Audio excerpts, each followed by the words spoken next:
Ýewropanyň Awiasiýa howpsuzlygy boýunça gullugy Türkmenistan howaýollary kompaniýasynyň Ýewropa Bileleşiginiň çäklerine uçýan we bu bileleşigiň çäklerinden yzyna gaýtýan uçuşlaryny togtatdy. Bu baradaky habar 4 fewralda Beýik Britaniýanyň hökümet websaýtynda çap edildi. Gov.uk websaýtynda habarda aýdylmagyna görä häzirki wagt Ýewropanyň Awiasiýa howpsuzlygy boýunça gullugy Türkmenistan howaýollary kompaniýasyndan özüniň halkara howa howpsuzlygy standartlaryna gawat gelýändigini subut etmegine garaşýar.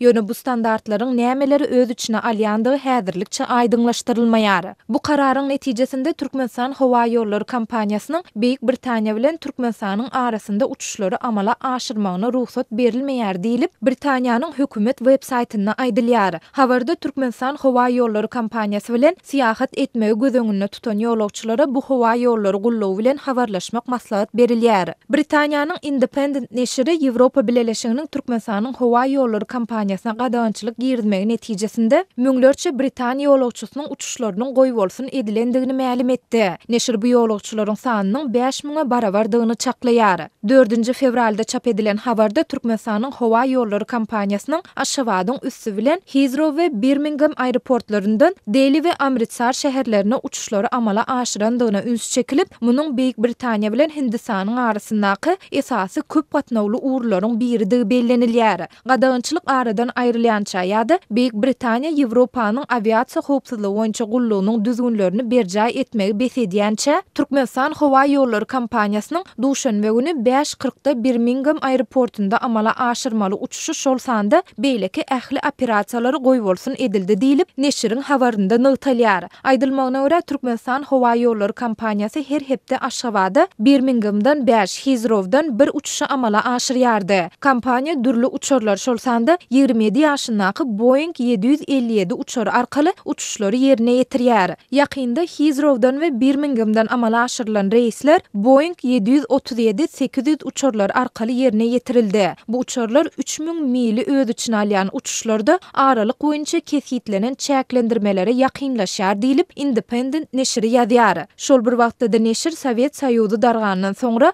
1992-nji ýylda döredilen Türkmenistan howaýollary kompaniýasynyň hiç açan betbagçylygy uçuramandygyny hem ünsü çekýär. Ýokarda gurrun edilen meseleler dogrusunda Türkmenistan howaýollary kompaniýasynyň resmi websaýtynda ýa-da Türkmenistanyň döwlet medeniýetinde häzirlikçe hiç ýyly maglumat göze ilmeýär. Azatlyk radiosynyň Türkmenistan howaýollary kompaniýasynyň Aşgabatdaky şeýlede Beýik Britaniýadaky we Germaniýadaky idaralary bilen habarlaşmak synanşyklary hem häzirlikçe başa barmady. Ýöne Türkmenhowaýollarynyň Ýewropa Bileleşiginiň çäklerine uçuşlary togtadylmagy Türkmenistanyň ykdysady kynçylyklaryň fonunda ministrlikleri pudak edaralaryny birleşdirip transport ulgamyny hususlaşdyrmak barada karar kabul eden mahalyna gawat geldi. 30 ýanwarda prezident Gurbanuly Berdimuhammedow ykdysadyety döwleti değişlikden bazar görnüşine geçirmelidigini notady we Senagat we Kommunikasiýa ministrligini döretmek barada karara gol çekdi. Geçen ýyl ýapyk görnüşli paýdarlar jemgyýetine öwrilen Türkmen howaýollary agentligi hem bu täze ministrlige berkidildi.